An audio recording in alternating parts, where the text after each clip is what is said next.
반갑습니다. 김경민의 경영벙커 2023년 8월 16일 아침입니다. 여러분 느끼셨겠지만은 저는 지금 광복절이고요.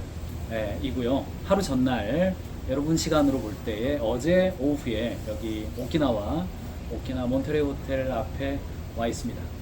8월 15일 날 일본에는 태극기를 달고 와야죠. 태극기 달고 와야죠.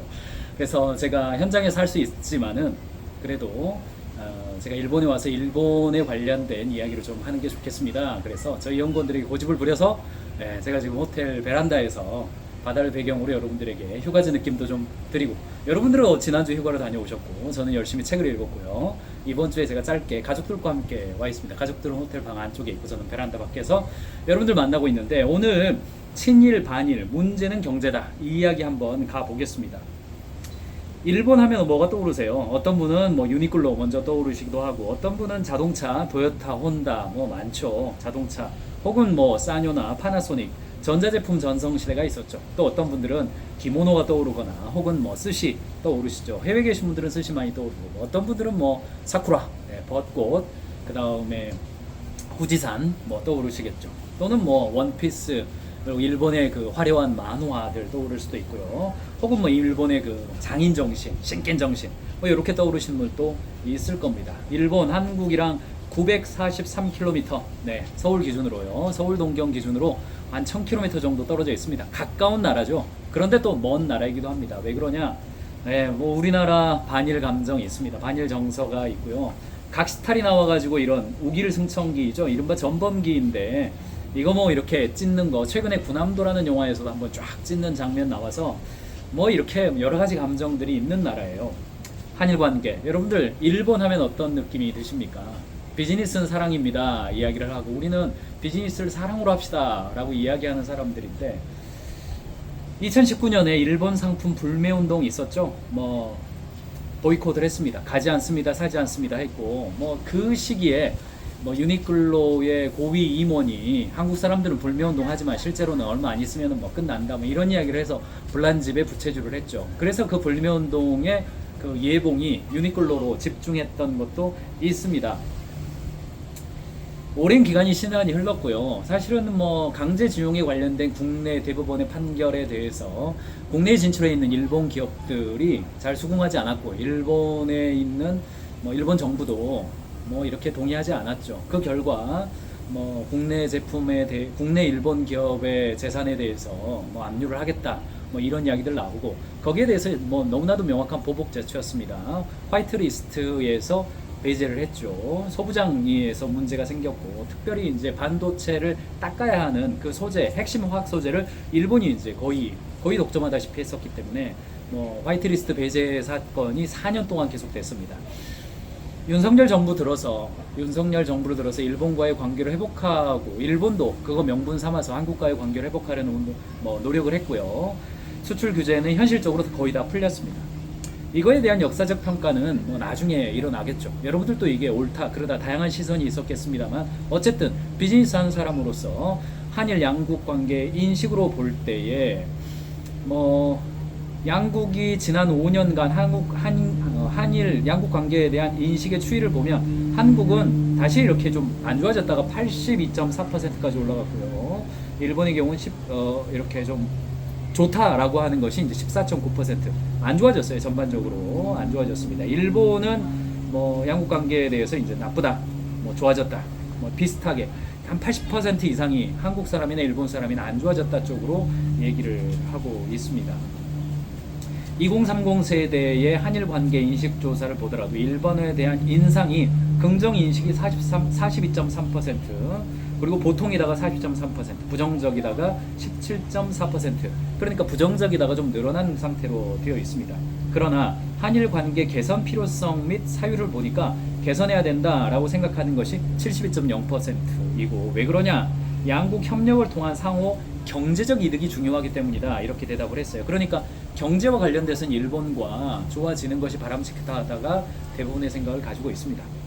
한일 관계 풀리자 첫 교류 행사에 경제인 100명이 모였습니다. 그래서 한일 관계가 개선되어야만 경제적으로 상호 간에 윈윈이 되는 측면들이 많다라고 하는 측면이죠. 그러니까 사실 국가가 잘 살고 국민들이 잘 사는데 경제만 있는 건 아니죠. 여러 가지 다른 요소 있습니다. 정치, 경제, 문화, 교육, 사회 여러 가지 요소가 있어요. 그러나 경제, 즉 세일링 하는 사람들이 있죠. 세일링, 배 타고 국가의 경계를 넘어서 배를 타고 멀리 날아가는 것이 이제 경제잖아요. 그쪽 관계에 있어서는 관계가 좋아지는 것이 굉장히 이제 중요해요. 최근에도 책이 한 권 나왔습니다. 나쁜 나라가 아니라 아픈 나라였다라는 책이에요. 한일 관계는 역사만이 아닌 정치, 경제, 문화, 사회 등 다각도 측면에서 바라봐야 한다라는 주장이 제기가 됐고요. 뭐 미국 선거가 굉장히 다양한 뭐 판을 보여주고 있는데 선거에서 이기는 측면은 항상 경제에 집중했을 때, 즉 먹고 사는 문제를 해결해 주었을 때에 선거의 승자가 되는 경우가 있죠. 그래서 뭐 It's economy stupid 이런 이야기가 나오죠. 바보야, 문제는 경제야, 먹고 사는 문제야 라는 것이죠. 먹고 사는 문제에 관련돼서 일본을 보니까 일본의 종교를 보면 기본적으로 이제 신도리즘이라 해서 그 신토리즘이라고 그래서 뭐라고 해야 됩니까? 이 정령신이라고 해야 됩니까? 신사들 있죠. 다 신사들이 있고 아이가 태어나면 신사에게 가서 신고하고 신사에 가서 뭐 등록을 하고 뭐 이런 이야기들입니다. 일본 사람들 의외로 토속 종교를 많이 믿고 있습니다. 도시의 65%가 살고요. 뭐 글쎄요, 이게 뭐 70% 이상이 7% 이상이 뭐 산으로 이루어져 있고요. 뭐 화산이 그 중에서 화산이 이제 200개의 화산이 있고 그 중에서 80%가 액티브한 거죠. 그 휴화산이죠. 사화산이 아니라 그렇게 되고 있고 6,852개의 섬으로 되어 있고 1억 2,700만 명이니까 한국보다 2배 정도 조금 더 된다. 5,200만 명이니까요. 그렇게 보면 돼 있고 역사는 뭐 굉장히 이렇게 일본 역사도 재밌습니다. 이게 뭐 이 사무라이 시대를 거쳤잖아요. 그리고 뭐 전쟁을 많이 했던 국가이기 때문에 고대 사회, 야마토 정권 나라 시대, 헤이안 시대 고대 사회이고 우리나라로 치면 삼국 시대다 그 정도다 보시면 되겠고 고려 시대, 조선 시대를 넘어오면서 이제 중세가 있습니다. 막부의 시대이죠. 통일된 하나의 어떤 국가가 있는 게 아니라 영주들이 있는 그런 시대이고요. 전국 시대를 지나서 드디어 일본의 영웅이죠. 도요토미 히데요시.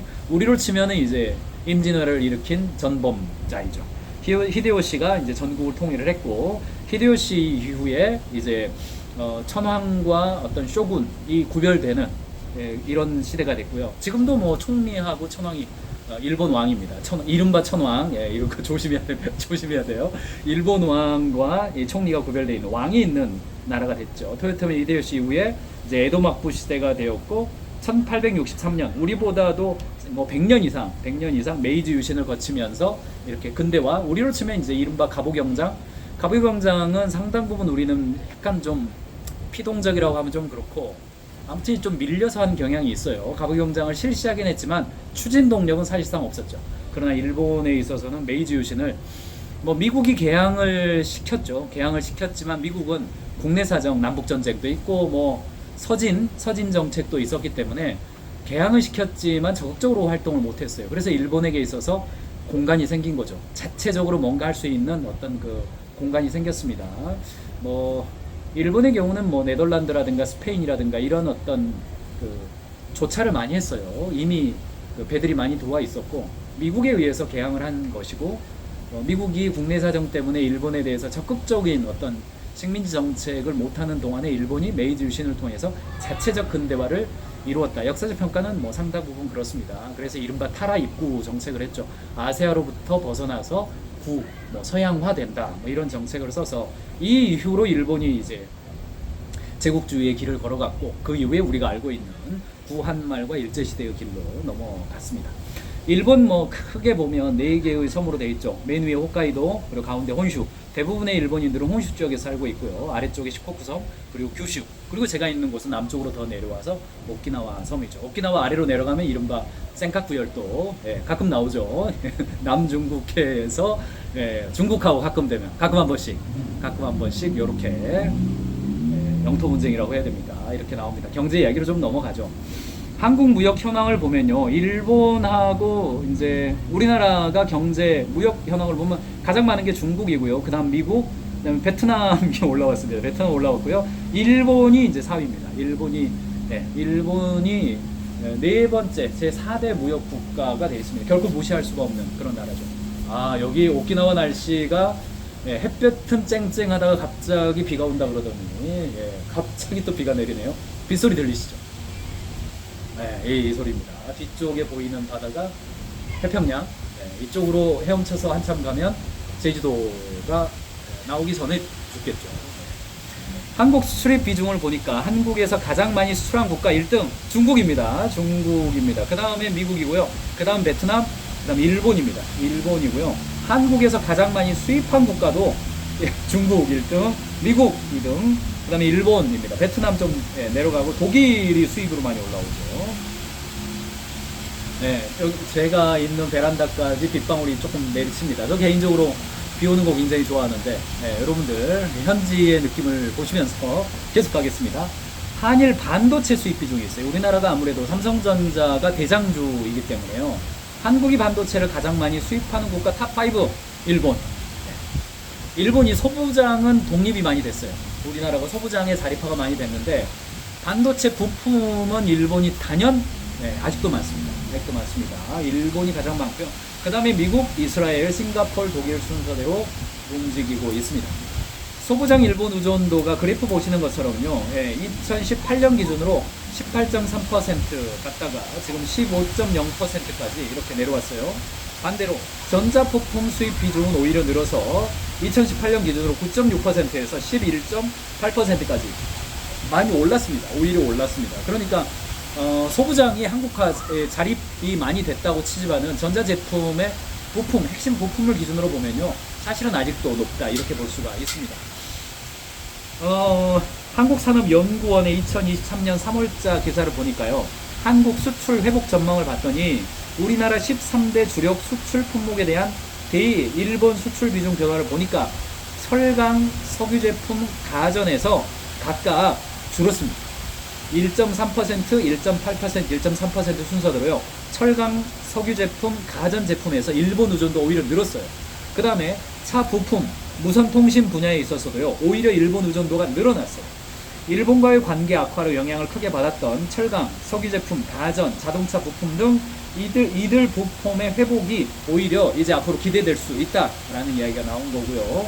일본 내 한국 제외 동포를 보니까 일본 시민권자 더하기 영주권자를 합하니까 89%인 거고요. 일반 체류자 유학생인 겁니다. 그래서 2021년 기준 일본 내 한국 제외 동포가 81만 8,865명인 거고요. 2023년 6월자 통계 가져왔고요.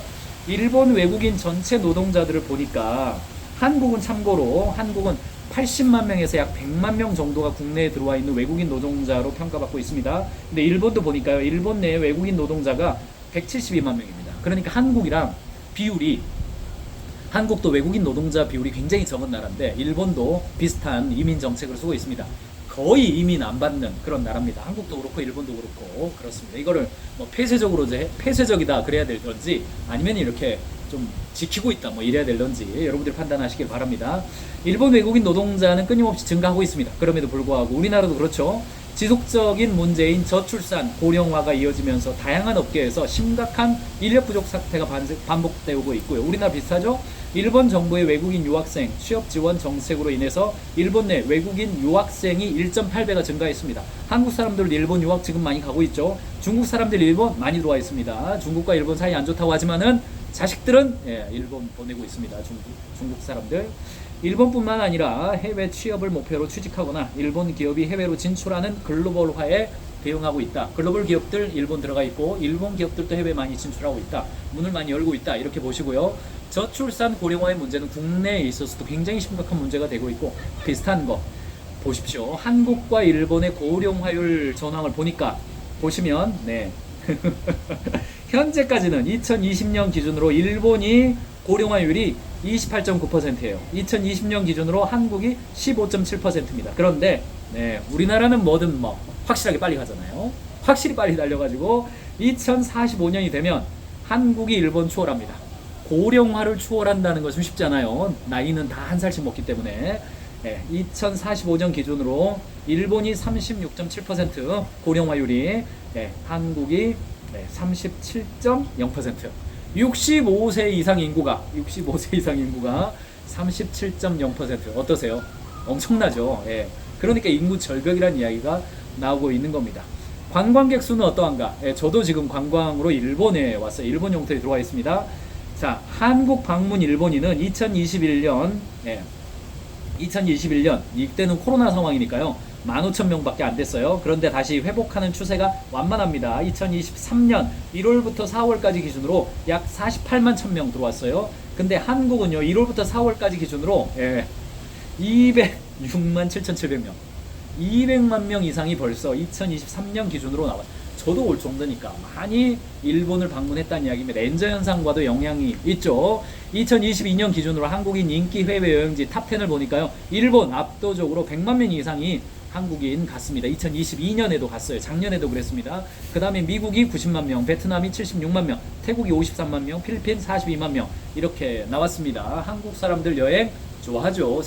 새로운 어떤 자극, 인식, 변화, 유연함, 이거 뭐 한국 사람의 경쟁력이잖아요. 자, 한일 1인당 구매력 평가를 보니까 GDP 전망을 보니까 자, 연합뉴스 자료인데요. 국제통화기금 IMF입니다. 자, 한국이요 2019년 기준으로 1인당 GDP입니다. 1인당 GDP 보니까 37,000불이었어요. 근데 일본 보니까 39,000불이었습니다. 쭉 달려와서 2022년 기준 보니까 한국이 43,000불, 일본이 48,000불. 2023년 기준 보니까 한국이 41,300불, 일본이 41,200불. 자, 이거 어떻게 봐야 됩니까? 엔저 때문에 어떻게 봐야 될지 모르겠습니다만 드디어 한국하고 일본하고 1인당 생산량이 비슷하거나 오히려 추월했다, 이렇게 전망이 되는 겁니다.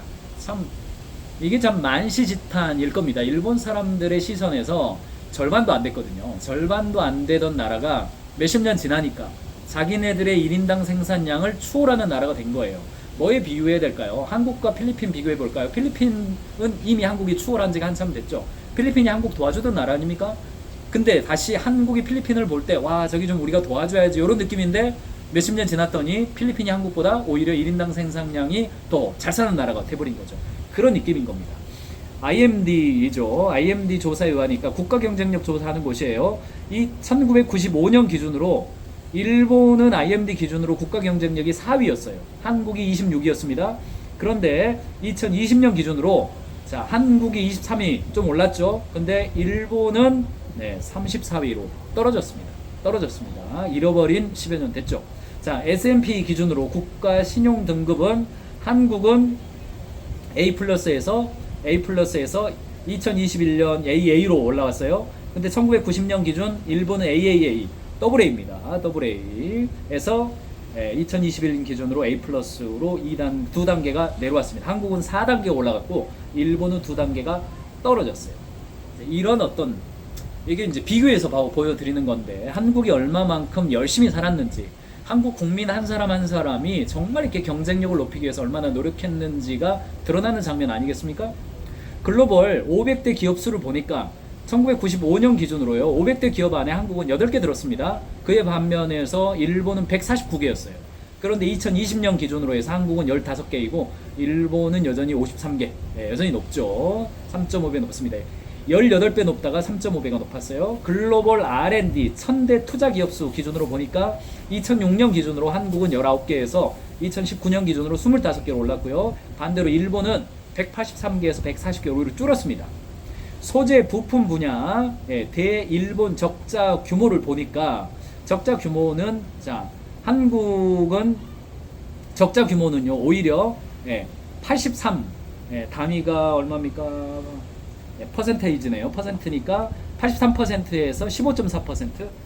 이게 왼쪽은 퍼센트가 아니라 답인가 원래 안 보입니다. 오른쪽으로 보시죠. 적자 대비 비율은 70%에서 73%로 큰 차이가 없습니다. 이것은 큰 차이가 없어요. 반대로 과학 분야 노벨상은요 여전히 2020년 기준으로 일본은요 24명이고 한국은 과학 분야는 아직도 0명입니다. 우리나라는 노벨상 딱 한 명 받았습니다. 그렇죠. 제 고향이 전남 신안인데 저랑 고향이 같은 대통령이 한 분 계세요.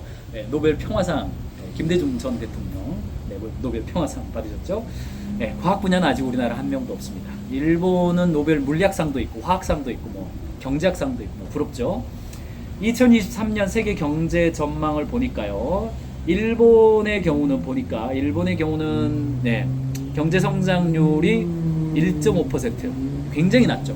2023년 회복세가 일본은 낮은 성장세를 이어갈 것으로 판단되는 가운데 수출 확대를 기대하기 어렵기 때문에 가계 저축과 기업 수익에 기초한 내수 중심으로 그래도 플러스를 유지할 거다 이렇게 보고 있고요. 한국하고 일본 보니까 한국 일본 통계청 자료를 가져왔는데 2018년하고 2023년 전망치를 보니까 비슷한 추이를 보입니다. 한국하고 일본은요, 경제 성장률이라든가 이런 부분들이 굉장히 비슷하게 따라갑니다. 같이 올라가고 같이 떨어져요. 그런데 2022년, 23년 보니까 한국은 치고 올라가죠. 1.1%에서 1.6%로 쫙 올라갔어요. 근데 일본은 지금 마이너스 성장률 될 수도 있다. 작년에 2022년에 2.6%였다가 올해 1.8%로 일본은행이 이렇게 전망을 했습니다. 그러니까 경제 성장에 관련돼서는 일본이 가지고 있는 어떤 두려움이라고 하는 것이 굉장히 큰 거고요. 한국보다 떨어질 수도 있다 이런 마음이 있는 거예요. 한국, 대만, 일본 이 세 군데 아시아의 세 마리의 용이다 뭐 이렇게 불리웠는데 일본, 한국, 대만 보시면 압도적으로 일본이 높고 그 다음 한국이고 대만이 낮았는데 자 대만 올라왔습니다. 대만 TCMC 열심히 일하고 있죠. 자 올라왔는데 2022년 기준으로 보니까 자 대만이 35,000불, 그 다음에 일본이 34,000불, 그 다음에 2022년 기준 한국이 33,000불 거의 비슷하게 아시아의 세 마리의 용이 거의 비슷하게 35,000불. 이거 환율을 어떻게 적용하느냐에 따라서 조금씩 다릅니다만 세 국가가 1인당 생산량 비슷하게 가고 있다 이렇게 보시면 되겠습니다.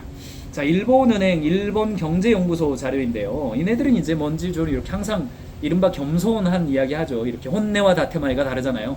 속마음과 겉마음이 다르기 때문에 통계라든가 이런 것들은 항상 이렇게 경계하는 마음으로 이야기하는 게 강해요. 그래서 좀 엄살 부리는 것도 좀 없잖아 있는 것 같은데 얘네들은요 2023년이 되면 한국이 1인당 GDP를 추월을 했고 2035년이 되면 뭐 완전히 뭐 2배 이상 될 거다 이렇게 발표를 했어요. 한국이 일본경제연구소의 자료에 의하면 2035년에는 한국이 65,000불 되고 그 다음에 대만이 53,000불 되고 일본은 48,000불에 머물러 있을 것이다 하면서 일본의 경제학자들은 스스로 우리 큰일 났다 이거 한국에도 밀리고 대만에도 밀린다 뭐 이런 이야기들을 자기들이 하고 있는 겁니다. 일본 사람들의 인식이 한국인들을 바라보고 한국 경제인들을 바라볼 때 이런 위기의식을 가지고 바라보고 있다 정도 캐치하시면 좋겠습니다.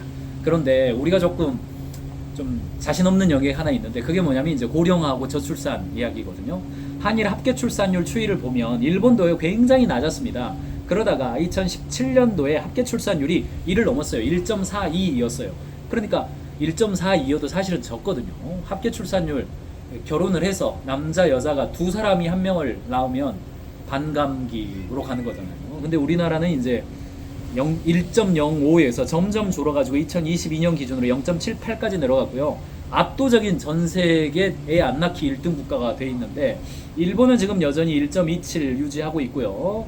합계 출산율 순위를 보면 1위가 이스라엘입니다. 2.90 OECD 국가 기준입니다.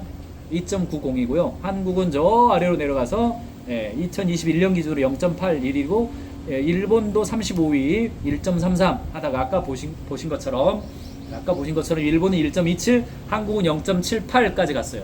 그러니까 사랑하는 경영자 여러분, 대책은 하나밖에 없습니다.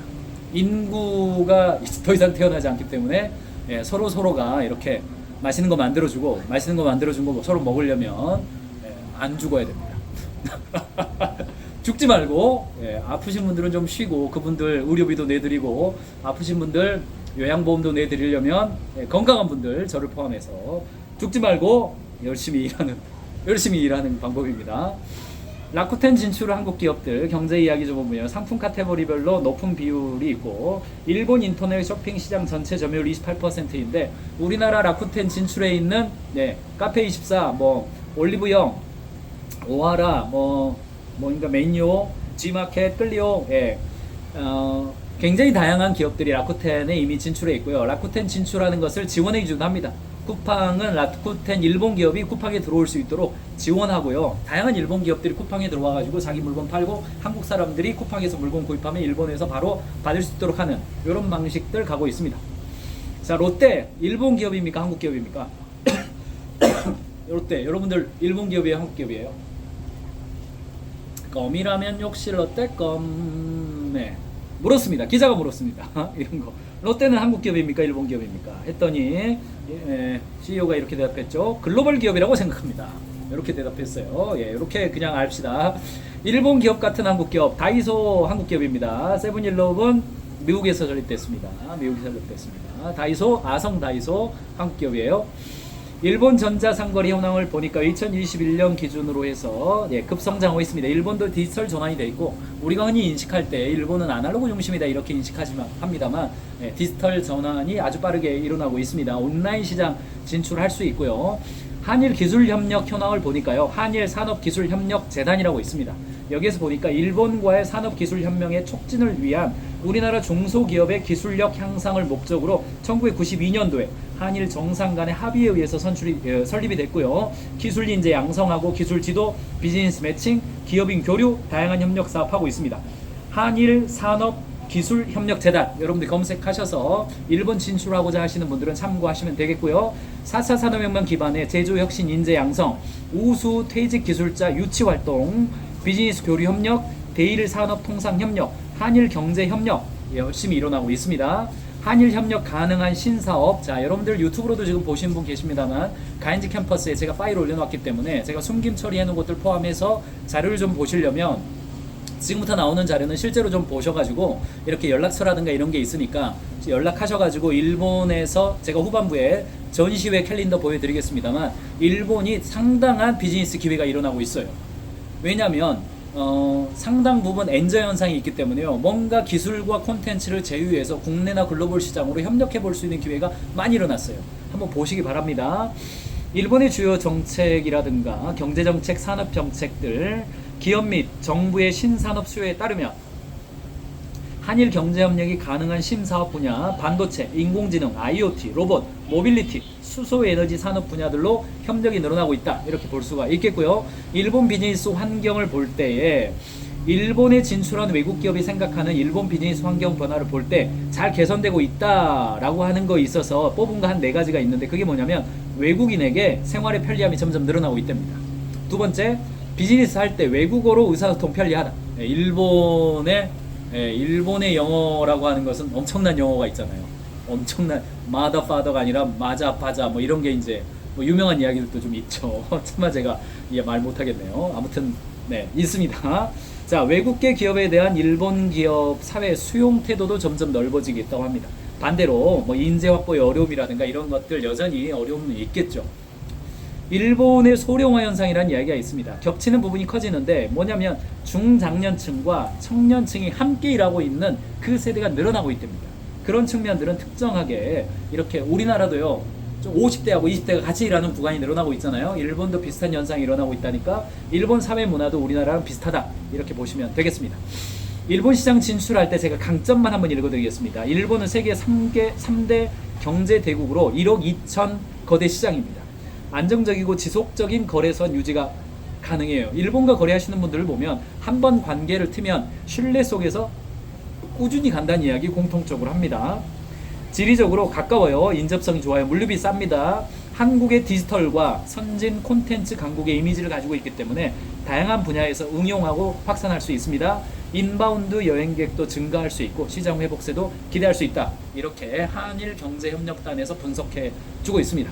그래서 전반적으로 한국은 IT 강국, 콘텐츠, 문화 강국이고 일본은 소품, 부품, 장비, 반도체 이런 곳에 강점이 있기 때문에 연결해서 뭔가 협력해 볼 수 있는 것들 발견해 볼 수가 있겠습니다. 특별히 일본에 이렇게 전시회라든가 이런 거는 많이 있습니다. 많이 있기 때문에 가까운 데 있으니까요.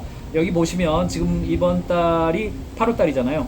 8월 달에 후쿠오카에서 뭐가 있냐면 6월이고 8월 달, 7월, 9월 달 있네요.